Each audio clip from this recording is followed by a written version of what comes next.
Movie की कहानी 1978 के उत्तरी डेनवर कोलोराडो की है, जहां एक सीरियल किलर बच्चों की किडनैपिंग कर उनकी हत्या कर देता है। मूवी की शुरुआत में एक स्कूल में स्कूली बच्चों का बेसबॉल का मैच होता है। फिनी बॉल डालता है, उसकी बहन ग्वेन उसे चीयर करती है। वहीं दूसरी टीम से ब्रूस बैटिंग करता है। ब्रूस फिनी की 2 बॉल मिस कर देता है, फिर वह तीसरी बॉल पर हिट कर होम रन बनाता है और अपनी टीम को जीत दिला देता है। फिनी निराश हो जाता है, लेकिन ब्रूस फिनी की बॉलिंग की तारीफ करता है और कहता है, यार तेरे हाथ में जादू है, तूने मुझे बस आउट ही कर दिया था। ये कहकर वो चला जाता है। इधर ब्रूस अपनी लाइफ एंजॉय करता है। धीरे धीरे शहर में चर्चा बढ़ जाती है कि एक सीरियल किलर उस क्षेत्र के बच्चों को किडनैप कर रहा है और मिसिंग बच्चों का कोई पता नहीं चल रहा। इधर घर पर फिनी और ग्वेन के पिता कॉफी बनाते हैं। उन्हें शोर पसंद नहीं होता है। अगले सीन में फिनी और ग्वेन स्कूल जा रहे होते हैं। रास्ते में वो एक मिसिंग लड़के ब्रूस की तस्वीर देखते हैं। ब्रूस जिसने फिनी की बॉल पर होम रन किए थे, वो अब मिसिंग होता है। फिनी और ग्वेन स्कूल पहुंचते हैं तो वहां रॉबिन एक लड़की की पिटाई कर रहा होता है। ग्वेन बहुत खुश होती है क्योंकि रॉबिन फिनी का दोस्त है। फिनी को अच्छा नहीं लगता और वह वहां से चला जाता है। ग्वेन और फिनी रास्ते में जाते हैं। ग्वेन किडनैपर के बारे में बात करती है। ये सुनकर फिनी मना करता है क्योंकि उसे किडनैपर के नाम से डर लगता है। क्लास में फिनी अपने क्लास की लड़की डोना को देखता है। वह उसे पसंद करता है। क्लास खत्म होने पर फिनी बाथरूम में जाता है, जहाँ कुछ लड़के फिनी की पिटाई करने वाले होते हैं। फिनी डर जाता है, लेकिन तभी वहाँ रॉबिन आता है। उसे देख सभी लड़के डर जाते हैं कि कहीं रॉबिन उनकी पिटाई ना कर दे। रॉबिन उन लड़कों को वार्न करता है कि फिन को अगर फिर से डराया तो तुम सबकी पिटाई कर दूंगा। रॉबिन और फिनी अच्छे दोस्त होते हैं। रॉबिन पढ़ाई में फिनी की मदद मांगता है। अगले सीन में 2 पुलिसकर्मी ग्वेन से स्कूल में पूछताछ करते हैं क्योंकि ग्वेन ने अपनी दोस्त एमी से बताया था कि मैंने सपने में तुम्हारे भाई ब्रूस का किडनैप होते देखा है। किडनैपर ने मास्क लगा रखा था और उसकी वैन में ब्लैक बलून से। ग्वेन कहती है ये बस एक सपना है। पुलिस बताती है कि हमें क्राइम सीन से 2 ब्लैक बलून्स मिले हैं। यही नहीं, इससे पहले जो लड़का किडनैप हुआ वहाँ से भी हमें ब्लैक बलून्स मिले। ग्वेन कहती है आपको कहीं ये तो नहीं लगता कि मैं किडनैपर हूँ या उससे मिली हुई हूँ। वह पुलिस वालों पर गुस्सा कर वहाँ से चली जाती है। रात में ग्वेन अपने दोस्त सूजी के घर चली जाती है। वहीं फिनी एक हॉरर मूवी देखता है। अगली सुबह ग्वेन के पिता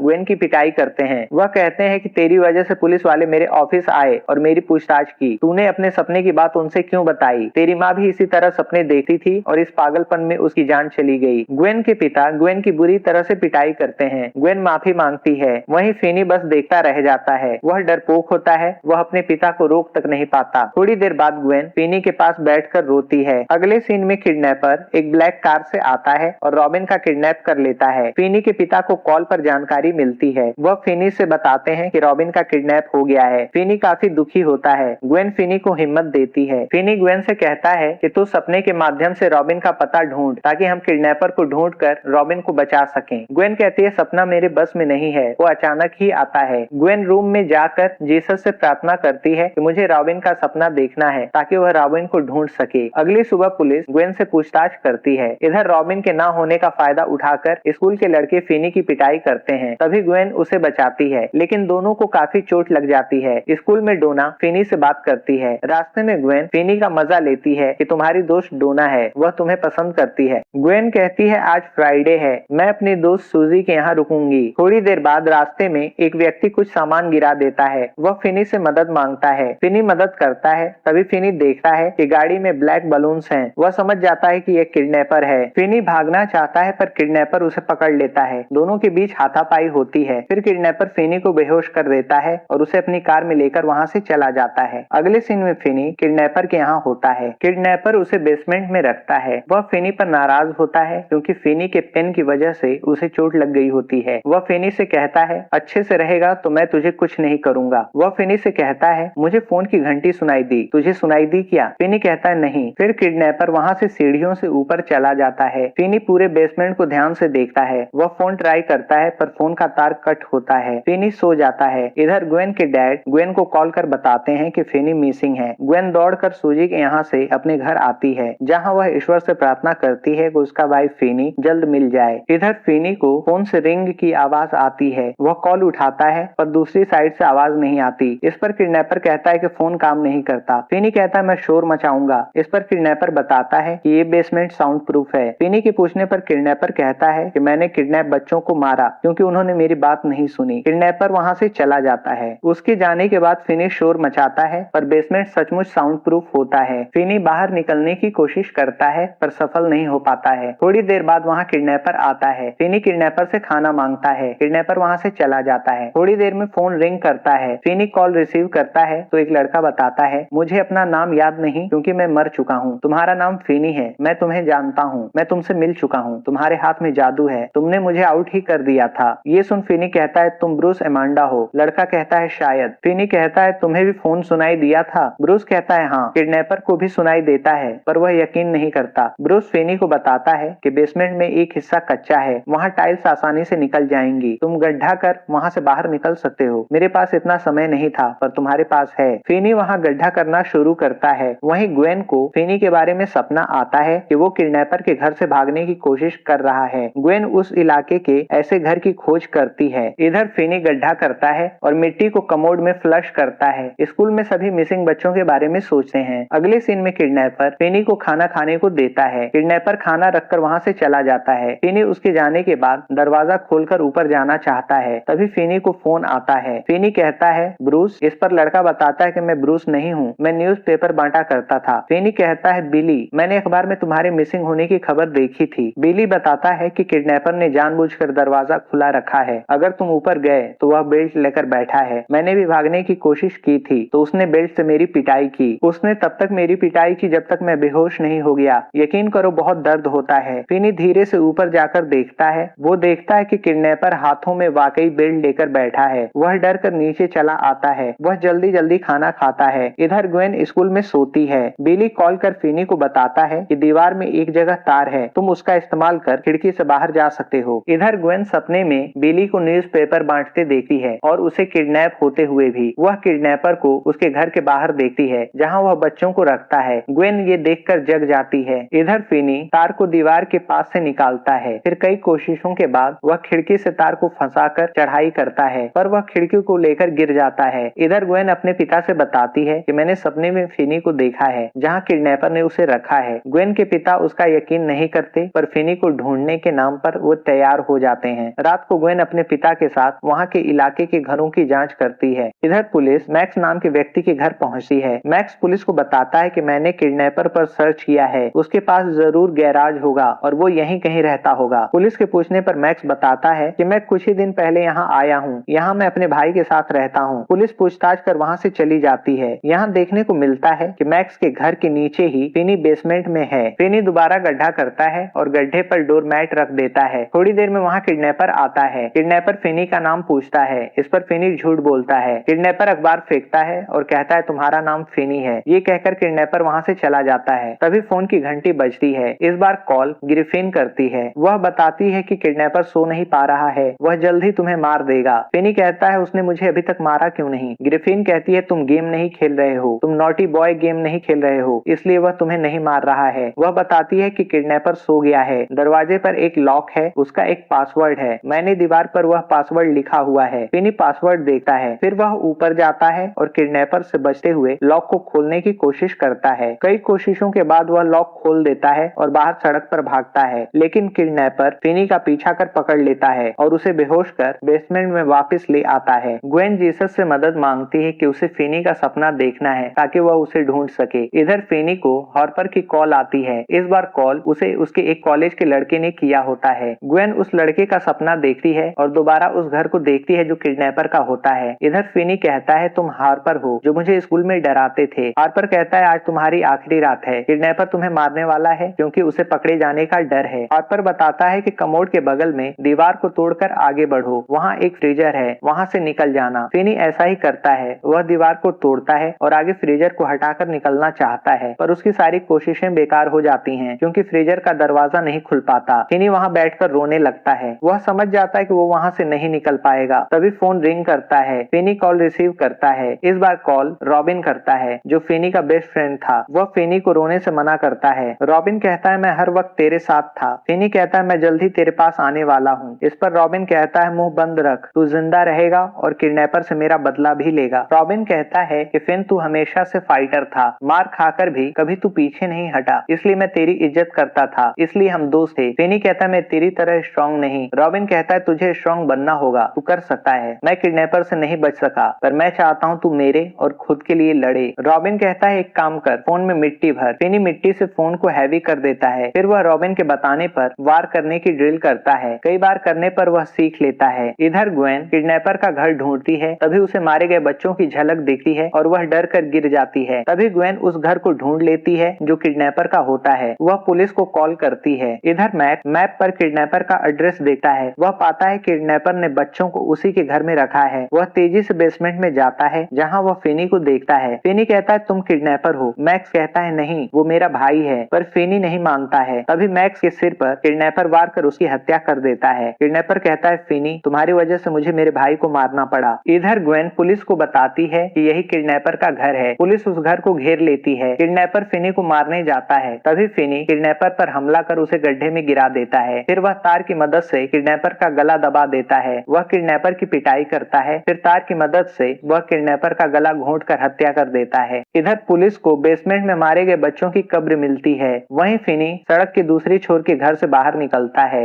ग्वेन उसे देखती है। वह दौड़कर अपने भाई फिनी के गले लगती है। पुलिस वहां कवर करती है। ग्वेन और फिनी बैठे होते हैं। वहीं उनके पिता भी आते हैं। पुलिस मीडिया को पूरी जानकारी देती है। पुलिस मीडिया को बताती है कि किडनैपर के दो घर थे, एक जहां वह बच्चों को रखता था और उनकी हत्या कर देता था, और दूसरी वो जहां वह उन बच्चों को दफनाता था। इस घटना के कुछ दिन बाद फिनी स्कूल जाता है, जहां उसे देख सभी चौंकते हैं। वहीं उसकी दोस्त डोना उसे देखकर खुश होती है। वह उसे फिनी बुलाती है, पर फिनी कहता है मुझे फिनी मत कहो, बस फिन कहो। ये कहकर फिनी मुस्कुराता है। दोस्तों, यहीं पर ये मूवी समाप्त हो जाती है।